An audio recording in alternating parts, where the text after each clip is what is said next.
session.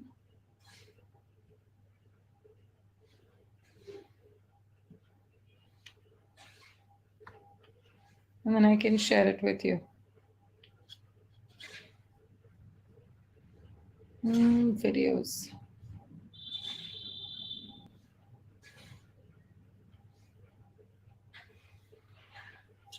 So it's a little bizarre. I'm seeing myself on LinkedIn Live as I'm looking for the link. And we'll just wait for a few more people to join in. And here we have the link. So hold on. You're talking about lowering the volume of your internal chatter. That's the one you attended last week, right, Raki? Awesome. Thank you so much, Team Creator. Yeah, so I've also sent it and they've told you where you can find them. Team Creator, please let me know when I can start.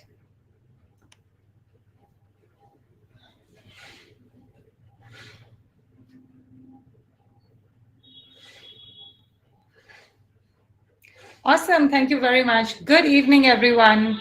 I hope you're all well. Pardon all the sounds of traffic all around me. It's been a while, and I think tomorrow is also a holiday here in Delhi, but still the sounds of traffic have started coming back full force. YouTube link. I will look for it and maybe Team Creator can look for it and send it to you here if you're not on LinkedIn. If you can't find it on YouTube, Raki, then you can just use the link that Team Creator has sent. Super, you got it. So just as a recap for people who are coming in for the first time today, typically we've been speaking about everything to do with emotional intelligence. What is emotional intelligence? What is the impact of it? Where all can you use it, etc. And then we have also spoken about how is it that we really leverage emotional intelligence, and how do you become an emotionally intelligent leader using that. We've also spoken about how do you lower the voice of the internal chatter.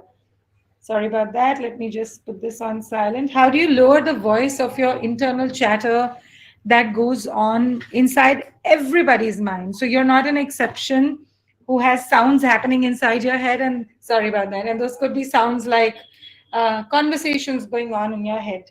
Today is a movement from that side to now taking a look at, so I've looked at myself, I've looked at what's going on inside me, I've looked at how do I start, leveraging what's inside me to be able to communicate with people around me. And now we're taking it further and saying, okay, in any form of me plus other people context, whether you're in an organization or you're a student and you're in school or you're a PhD, fellow, any area of your life that you are in, how do you start to leverage the emotional strengths of the people around you?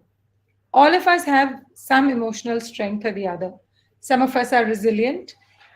Some of us are highly self-aware. Some of us are able to manage ourselves really, really well, and so on and so forth. Every single one of us has some emotional strength or the other that can be leveraged. Today's session, we're going to take a look at how do you leverage your own strength and the strength of the people around you. So whether you're a leader in an organization, how do you leverage your team members' inner strengths? And if you're not a leader in an organization, but you are someone who's, maybe you're a teacher, how do you leverage the strengths of the people around you? Like Nachiket he's a PhD fellow. So how does he leverage the inner strength, his own, of course, but also the inner strengths of his guide, his fellow PhD students, etc.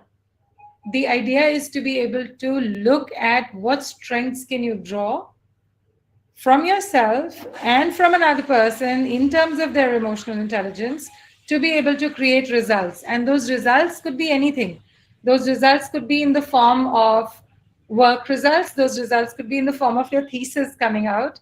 Those results could be in the form of better relationships, better orders with your clients, and so on and so forth. So before I move ahead, with that as the background, what are the questions I can answer for you all? Or is there something specific that you have in your mind that you'd like a response to? So let's take a look at that. And Team Creative, if there's anything on LinkedIn or YouTube, please let me know. Got that, Vignesh. We'll just answer that as to how do I even identify what my own strengths are.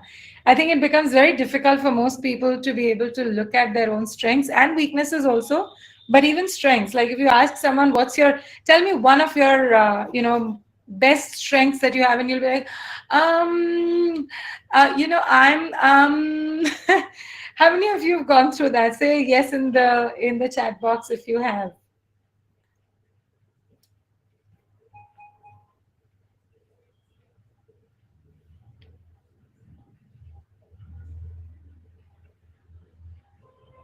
So let's take a look at the chat box. I'm going to try and multitask today and see if I can actually also check in on LinkedIn and see what's going on. Chirag says yes many times. Meena says yes. Abhishek says yes. Meena also wants to know, I'm curious, how do we not get overconfident about our strengths? Definite, it's an inquiry to be in, so we'll definitely talk about that as to how do you not get overconfident about your own strengths. Okay, so let's start with the first one. How do you even identify your own strengths? I don't know what my strengths are. So look, you can look for your strengths in various ways. The first one is list down all the skills that are required to do your role or required to be in a relationship, and look at whenever you use those skills, are you able to achieve the result or the end point that you wanted to achieve? If you are, and you're able to do it consistently, so which means that, let's say, for example, effective listening is a skill required for relationship building. It's a skill required for empathy. It's a skill required for self-management. It's a skill required for social orientation. So listening is a very key skill for cutting across all sorts of emotional intelligence, cutting across all sorts of relationships that you have, personal, professional, and otherwise. Now, when you realize that because you listen well, people start to open up, they trust you more. And because of the way that you listen, they always want to come back to you and they want to take your advice, etc. When you realize that is happening, and it's happening over a period of time consistently, then you know that you have listening. Effective listening is a skill and a strength that you do have. A good place to start with looking at what are my emotional strengths, what are my inner strengths, is to look at what are the different kinds of components that emotional intelligence has. So in the first session, we spoke about, and I'm just going to recap because not everyone may have been a part of the first session. Emotional intelligence actually has two broad areas, interpersonal, personal, and intrapersonal. Both have further components within them. So you've got the area of self-awareness, you've got the area of self-management, you've got the area of self-motivation, then you have the area of social skills, and the final one that you have is around group orientation. Each one of these further has, there are 14 components in total from these 5 areas of those 2 emotional intelligence capacities. My invitation to you is to just go and read up more on the whole piece on what are the various aspects, what are the various components of emotional intelligence. When you read that, then start looking at, okay, on a scale of 1 to 5, 1 being the lowest, 5 being the highest, how would I rate myself on my ability to use this? Let's say, for example, if self-awareness is 1, self-expression is another, you look at self-awareness and you say, oh, you know what, I'm usually very highly aware of myself. I would like to mark myself on a 4. And when you come into self-expression, you realize I may be aware of what I'm going through, how I'm feeling, what's my impact on other people, but I'm not able to express myself very clearly and very confidently to other people. So I'm going to mark myself a 2.5 or a 3. Now, this is on what is my ability to use this component, but the other part is how often am I able to use it? So again, mark yourself, how consistent am I? On a scale of 1 to 5, wherein 1 being the lowest, 5 being, oh, I'm always consistent about it. So then see, how often am I able to express myself? 1, almost never. But how often do I know exactly what's going inside me? 4, I'm really high. So when you start to see For each component, what is your ability to use that component, as well as how consistently do you use it? You'll actually be able to very nearly scientifically be able to identify if something is your strength or not. I hope that answers your question, Vignesh, and I hope that question actually gets answered for everybody together. That this is one of the ways that you can use your strength. By the way, this is also exactly how you can identify and get to know your strengths in any area. So it doesn't just have to be emotional intelligence. It could be if you're in a job, for example, take a look at all the competencies that you are supposed to be displaying. Take a look at your role and list down all the skills that are required for your role. And then do a can I do it? Am I consistent on it? Test or a rating for yourself again. You'll find it's a very good picture and an evaluation that you can do for yourself. How do we not get overconfident about our strengths? Uh, there's a difference, Meena, in overconfidence and arrogance. Overconfidence, usually when it comes to your strengths, you'll find that you will get feedback from your environment that, hey, I think, you may be thinking you are very, very good in listening skills, but I have some food for thought for you. Here are some examples and evidence where you were not really listening to what the other person was saying. You were more about putting your own point of view forth and across. So, feedback received from your peers, feedback received from supervisors, feedback received from your environment is a very good gauge of, are you going overboard on using your strength? I hope that begins to give you an answer about your question there. Someone has logged in saying X. Could you tell us more about what you mean by emotional intelligence? So X, I could go on and on. Today is actually the fourth session in the series on emotional intelligence, and we've done a lot of talk about that for the past 3 sessions. Very succinctly, emotional intelligence is your ability to, one, know, understand, and use your own emotions for your benefit and for the benefit of the people around you. Number two, emotional intelligence is also knowing what is the impact of you, your behaviors, and your reaction/responses on the people around you, which is why the interpersonal and the intrapersonal capacities of emotional intelligence. You should definitely read up a little bit more on what EI is all about. There's a lot of stuff available on the internet around it. So my invitation is, please look at it a whole lot deeper there. Geeta says, I loved your examples from last time. Thank you. Would love it if you can share some personal stories as well about how you've leveraged your strengths. I'm coming there, Geeta, so thank you. I will keep it on my radar. Could you also share any exercises on figuring out the strength of the team? Yes, I'm going to talk about that too, Ravi. How could I leverage? How could leverage team strengths and how can we leverage team strengths and identify them as well? So sure. So with the base of therefore what emotional intelligence is and what it means to leverage your own strengths, and how can you even first and foremost identify your own strengths, there are various ways to identify your team strengths. You need to see what kind of strengths you're looking at identifying. Are you looking at identifying skill-based strengths? Then the simplest way to do it is list down your organization's competencies, list down the role that the individual is doing, and what are the capabilities required to do that role? What are the skills required to do that role? And then do the 1 to 5 rating on that and see how well can the person actually perform on that role. You'll be, and vis-a-vis that particular skill, you'll be able to gauge and see whether that thing is a person's strength or not. Another way to do it is, and I'm going to write down the name, is using something called Belbin's inventory. So I've written that and put that in chat. Read up a little bit more about Belbin. You know what? In fact, I think I'm just going to right away, before I forget, I'm just going to send you a very interesting read on Belbin itself, which talks about how to avoid burnout in teams. And you can use this as a base and then go and explore it on the site of Belbin as to what are the various roles of an individual.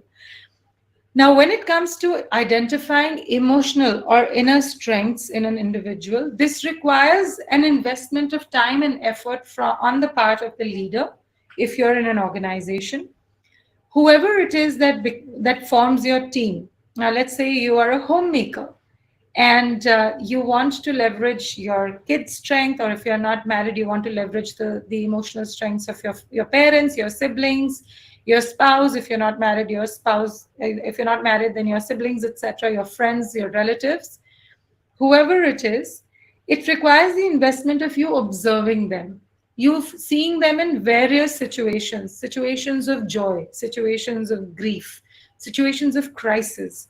How did people who you know handle the COVID situation? How did people handle the layoff situation or the great resignation situation that's going on right now, or a resource crunch?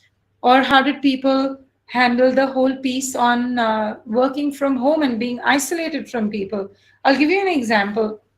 There was a young gentleman and this is somebody in Bombay, and he was in the whole advertising, etc., industry, and advertising, theater, and all of that. And apparently, a really, really good looking gentleman, but he was on the sales side, very fit, very good looking, very jovial. He used to live alone.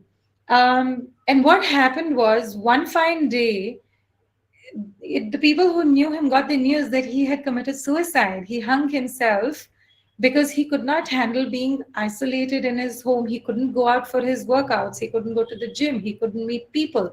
The high that he used to get from interacting with people, from cutting through big deals, etc., in his own organization and in his own industry, he was not getting that because everything was locked down. What had seemed to be his strengths for the role that he was doing, he was just unable to handle the lack of the ability to use them in a situation like the lockdown. So, and nobody knew that. In front of people, he would be such a jolly person, such a nice, happy person. Unfortunately, he chose to end his life. Now, of course, COVID and taking your life are two extreme situations. But COVID also has brought out a whole lot of relationship issues in people. I was coaching somebody, a young lady here in Delhi 2 days ago, and she said that, ma'am, I can't even tell you. So she was talking about relationships, etc. And she says, all the people that I thought had rock solid marriages, I can't even tell you out of those people how many people have separated during COVID because they could not handle each other. They could not figure out each other's emotional drawbacks or their emotional strengths. So, why I'm sharing these two examples with you is to let you know that you may think you know another person because you've interacted with them a little while or interacted with them many, many times. But interaction will not help you understand another person's strengths or non strengths. You need to be able to observe an individual and observe an individual over a period of time in different situations to be able to come back and say, okay, this looks like this individual's strength. Give you a corporate example. Let's assume that you have 4 team members and it's a highly competitive environment that you work in or study in. This is very true of a PhD environment. Competition is cutthroat. Everyone wants to move to the next level. Everyone wants to get more plum assignments, etc. So obviously, when there is so much competition, conflict is bound to arise. Observe your team members in various stages of conflict and in various kinds of conflict, and you will find in that entire conflict, some of them will be the peacemakers, some of them will be the rabble rousers, some of them will be the listeners, some of them will be the action takers. So, and this is also, you will find that this will link a little bit on back to Belbin. But you look at that even in these makeups, you'll realize that somebody has the gift of communication, somebody has the gift of listening, somebody has the gift to really, really you push someone, and that person just stayed calm, did not react at all. And when you, the pusher, calmed down, that's when the pushed, or so you thought that you were pushing that person, that's when that individual says in a very calm tone, here are my 5 points that I think you need to know. That's the reason why I'm taking the stand that I'm taking. And you realize that in any kind of conflict, this person is the person who stays calm. This person is also the person who calms other people down. So you start to observe their strengths like this. So, how do I get to know? This is how you get to know, by observation, by looking, and by observation against a list of criteria. You can also just observe. If you don't want a list of criteria, just observe and come to your own understanding of what the person's strengths might be, and then be able to say, okay, so I can make a picture. If I want to reach someone in times of crises, here's the person I will call. If I want to reach someone to create and generate excitement, here is the person who has those strengths.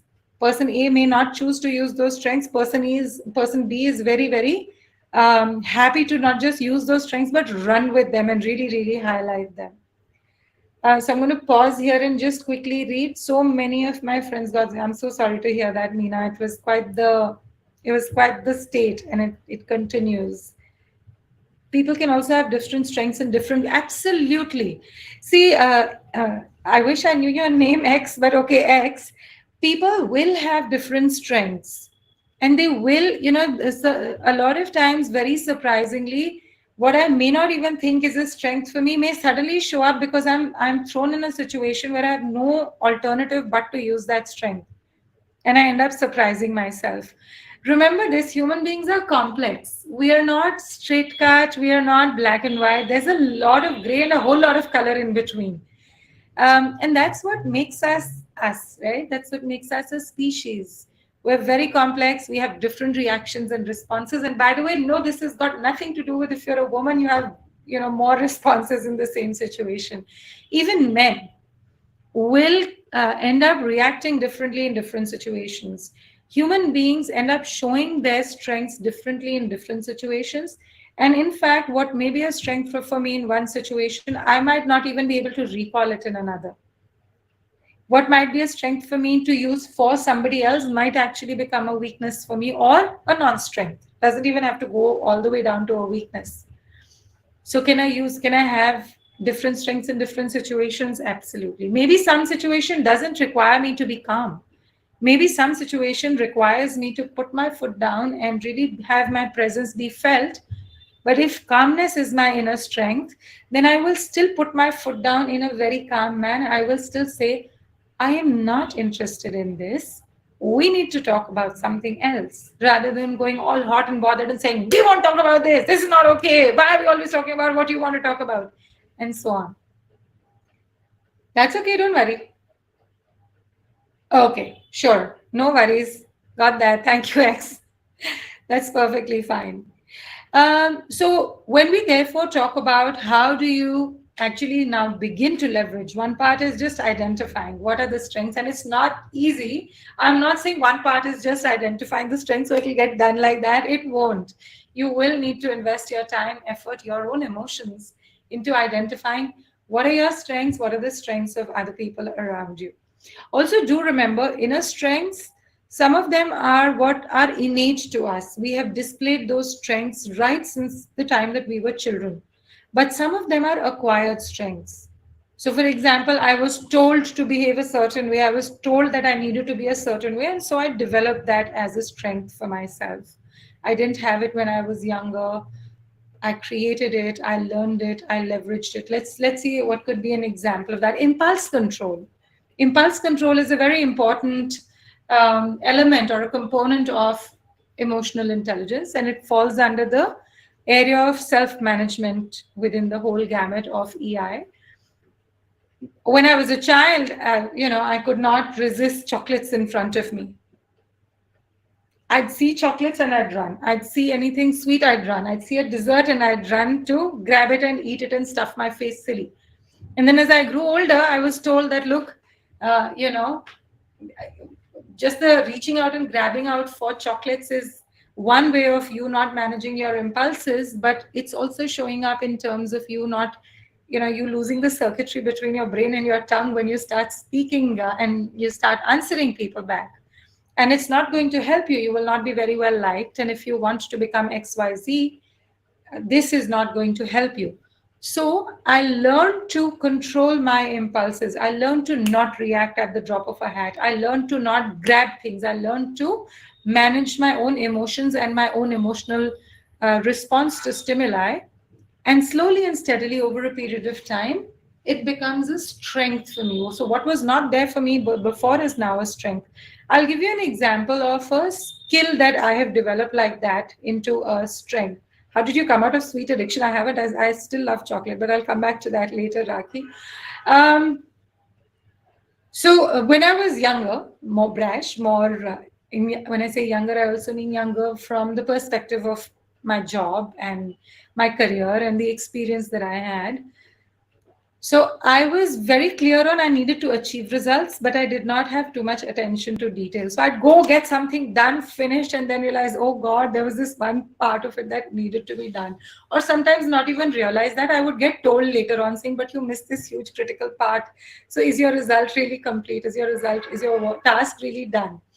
So anyhow, that lack of attention to detail, which also, by the way, in emotional intelligence terms, may sometimes link to the component of empathy and of group orientation. How much am I putting the group's needs for detail, for information, before my need to finish up a task? Am I able to provide the detail from the perspective of the other person rather than just my own perspective of, come on, move, move, move? So that's how the link happens. Now, as I kept getting that feedback, and given the work that I was doing, and as I kept growing more and more and more in designation and experience, etc., I realized that that's not something I could do. And it was a very subconscious shift, which became apparent to me when 3 or 4 of my clients and critical clients actually gave me feedback saying, Shalu, your attention to detail is amazing. We are astounded. Even we would have missed this particular point, but you haven't. And I was like, oh, wow, when did this happen? From you don't have attention to detail to suddenly coming to a place where you're getting positive feedback from critical clients saying your attention to detail is amazing. So that's one of the ways how you can acquire something to become a strength. Doesn't always have to be a strength that you were born with, but it's now an inner strength. So in anything that I do, I will have that attention to detail. I don't have to think it through and I don't have to consciously do it. It's become an inner strength. How did I come out of my sweet addiction? So I'm only addicted to chocolates, by the way, and I'm also allergic to them, but I don't really care too much about the allergy. So I still eat it. The only difference is that I'm a lot more mindful that if I'm aging and if I want to be able to stay away from things like diabetes, etc., there is no way that I can continue with eating the chocolates that I used to eat. So I just curtail it a little bit. No, I haven't definitely not gotten rid of my sweet chocolate addiction. So that's where that part is. Let me see. I'm diabetic and not able to control. Rakhi, I'm just going to put down my number here. Just WhatsApp me and I will talk to you a little bit more about it, because if you are diabetic, then you definitely want to be able to take care of that. You don't want uh, a habit to cost you the best years of your life in terms of, having to kind of deal with medication and whatnot. So I'm very happy to have a one-to-one conversation with you. It's right there, guys. If any of you have such stuff that you don't want to talk about here, or you want more information on, please don't hesitate to reach out to me on WhatsApp. We can set up some conversation. I am a coach, so you can definitely reach out to me. Now, coming back to how do you leverage your own inner strengths and your emotional intelligence, I think one of the biggest things is once you have your understanding of what are whose strengths, you realize who do you want to leverage when. You also, if you are an emotionally intelligent leader, will surround yourself with people who have inner and external strengths that are not yours. So, for example, if attention to detail was not my strength, I would actually, as an emotionally intelligent leader, find people and place them around me who did have an attention to detail. If I'm not a creative person and I'm aware of it, that my bent of mind, my bent of thinking is more towards the logical, it's more towards the rational, then knowing that I need to have problem solvers, knowing that I need to come up with creative solutions, I will pick up such people and place them around me in my team of people who are going to support me in achieving my results. Again, remember whether this is professional and organizational or if this is personal. So, for example, Rakia, is it okay if I just quickly take your example since you've very openly shared your dilemma? Thanks. So now imagine Raki has a blood sugar issue. She's got diabetes and she's unable to control herself from eating desserts and sugary stuff and sweet stuff. So what Raki does is she says, okay, so impulse control is not a strength for me. Communication or expression of my need to eat may not necessarily be a strength. So what you do is you go ahead and you find somebody. Let's say Shalu has higher self-control than you do, Rakhi, and Shalu is in your friend circle. So you call Shalu and you say, you know what, every single time that we are going out together, can you please help me manage my sugar intake? And Shalu says, of course, don't worry about it. I'll make sure that at least when you and I are together, we're not ordering anything sweet. We'll order for brown sugar or sugarless coffee, or order Splenda, stevia, whatever with it, and we'll take care of it from that perspective. So I'll make sure that we don't indulge your sweet cravings. Next, next Raki calls up another person, let's say Ruhi, and she knows that Ruhi is able to very clearly express what needs to be done, what doesn't need to be done without hurting anybody's emotions, without hurting anybody's self-esteem. So she says, Ruhi, I'm never able to express myself when I'm out with our colleagues that, please don't order anything which has an extra level of sugar because I'm not going to be able to eat it. Would you please help me with it? And Ruhi agrees and says, absolutely, I'm very happy to do that with you and for you. So every time there is a meeting of colleagues, of friends, etc., Ruhi already says, okay, guys, so we need to remember this. We're not ordering any desserts today. So let's focus on what we're going to eat for salads and main course, and so on and so forth.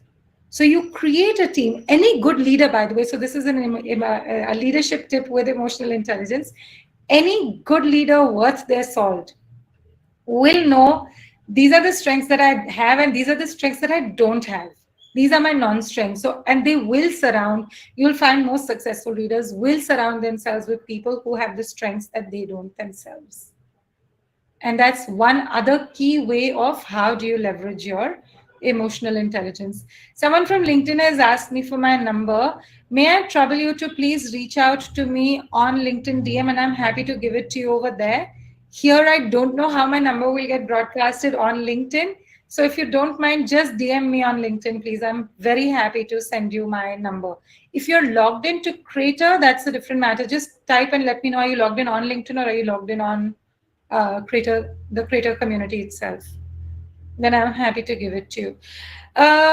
Now coming back again on, so we've spoken about two techniques on how do you leverage your own inner strengths and emotional intelligence.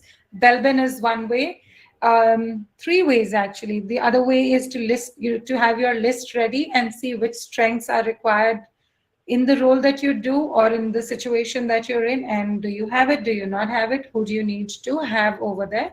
And the third one is this: keeping people around you who are going to be able to help you with those which are your non-strengths. Thank you so much, Team Crater, for doing that. Okay, what other situations do you have that you want to get answered around leveraging your own and team's inner strengths and emotional intelligence? Another one, sorry, I thought I just, while you guys are thinking it through and typing it down, another example that I can give you of leveraging people's inner strengths and emotional intelligence is any organization or any personal relationships also where you set up an escalation matrix, and not like a customer escalation grievance matrix, but one of, if there is a crisis, who will you call first? So again, when you look at that, when you look at the list of your strengths, you start to create that structure. Especially if you're in an organization, you create this structure of, in case of emergency with client X, call Ruhi. In case of conflict between two people within the organization, call X person in case you are facing a conflict with that particular team. Sometimes what happens is, as a leader, I don't like another leader, and I will send down the message across into my entire team saying, don't work very well with the other team. Don't give them their information on time. Make it a little bit difficult for them to receive their information. So there is actually, you can also set up an escalation matrix there saying, okay, we know that, let's say Anita, for example, random names that are just coming to my head. Let's say Anita actually has a very good ability to influence people, be empathetic towards them, etc. So if we face any trouble with Team X, we will ask Anita to take over. Any issues of working with Team X, deliverables from Team X will be escalated to and handled by Anita. So that's what you can do. I'm not sure this is so relevant, but I'm curious about hiring. How can we build a well rounded team and understand people's strengths while hiring? Hmm. There are a lot of tests that organizations do, and behavioral event interviews are a very good way of leveraging this information while hiring. So there are people who are actually behavioral event interview experts. And if you reach out to them, they are able to throw the candidate into situations and observe their reactions, observe their responses, their physical reactions, their facial expressions, their eye expressions, etc. And they're able to find out. Again, the Bilbin inventory can sometimes help. So if there is a test done during the time of hiring that gives you a little bit of an idea of what or which role from Belbin's inventory is the candidate able to play, that's where you can you can leverage their, or you can get to know their strengths. Another thing you can do is, again, emotional intelligence inventories can be used to identify what the person's emotional intelligence quotient is. There are communication profiling inventories. There's a lot of inventories out there which are used at the time of hiring. Having said that, I also want to say, Vignesh, and for everyone, if the person who's hiring is not a well balanced emotionally and a not well matured emotionally intelligent person, you may find their biases may end up not allowing a very good candidate to be hired. um, Two examples that I'll share, or two stories that I'll share here. One story is actually more of an example than a story. It's about a senior leader who's looking to expand his team, and he gets reached out to for, with somebody's resume. Now, the person whose resume has reached the senior leader who's hiring for to expand their team is someone who, they both have worked together in long past, maybe at the beginning of their careers. Now, the bias that this individual, the hiring leader has is, oh, I've worked with this individual in the past. I don't think this person is a good fit. And it's been, whatever, it's been a long time since the two of them have worked together, but this leader is operating from the bias of past experience, and saying, I don't think this person is going to be a good fit. Another example could be, let's say my communication style is direct and to the point, but the communication style of the candidate is, the person likes to be very friendly and very, I don't think we should be talking straight into the point about the money part of it. Money is important, So, they go round and round the mulberry bush before they come to the point. Now, the leader who's looking at hiring is someone who's got very solid points of view and says, you know what, I don't think I can work with this person. I don't want to hire them. While the person may actually have had a whole lot of good experience in exactly what the leader was looking to hire for.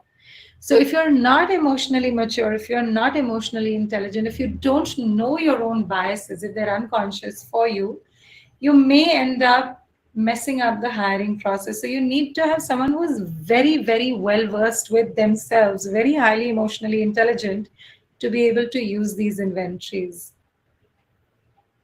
Would love a more detailed session on hiring and building a team culture. Absolutely, I'd be very happy to do so. Team Creator, we have a request for hiring and building a team culture.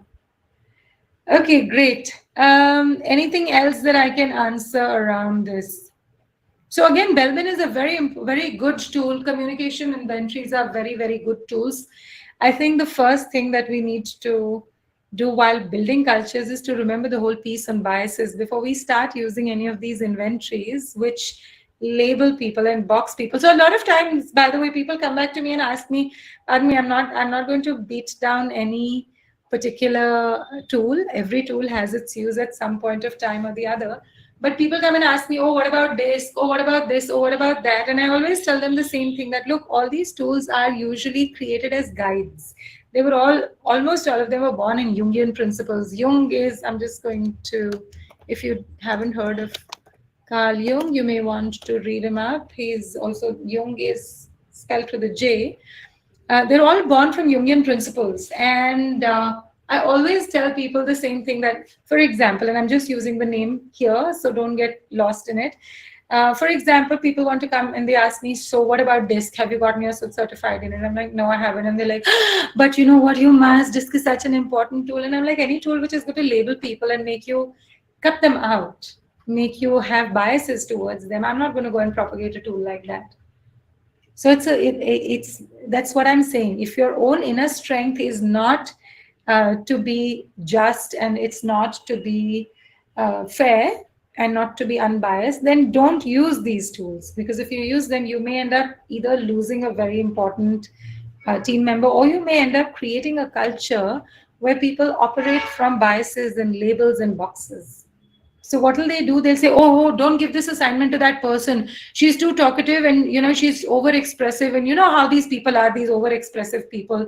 And she'll go and she'll start speaking something in front of the client, and the client will get angry, and then we lose the contract. So you've taken a person whose very clear strength it is to deal in something, and you, because of your bias, because of your emotional lack of maturity, you've gone ahead, you've boxed them, you've labeled them, and you have lost a great opportunity to create a difference. So yeah, you may want to be a little careful about, even when you're building your culture, the first thing needs to be build a culture of lack of bias. The first thing, break the bias, please, not just for women, but also otherwise.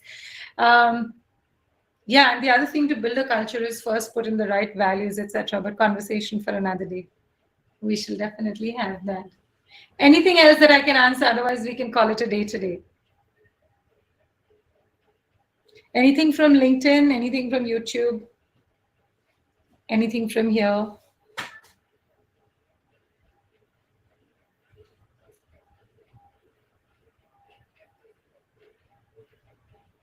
Thank you so much, Team Creator, and thank you very much, everyone, for logging in. It's been a pleasure, like every week. Great questions that you all have asked.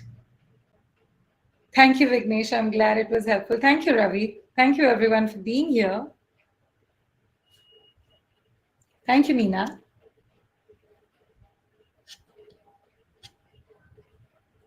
Bye-bye. Have a super evening ahead. Thank you, Rakhi. Bye-bye. I will wait for you to reach me, Rakhi and Team Creator. Just let the other person know from LinkedIn, please, to direct message me, and I'm happy to talk to them. Have a good evening, everyone. Oh, and if you're celebrating Holi, happy Holi to you. Enjoy the festival of colors. Enjoy yourself entirely, and remember to play responsibly. Bye-bye.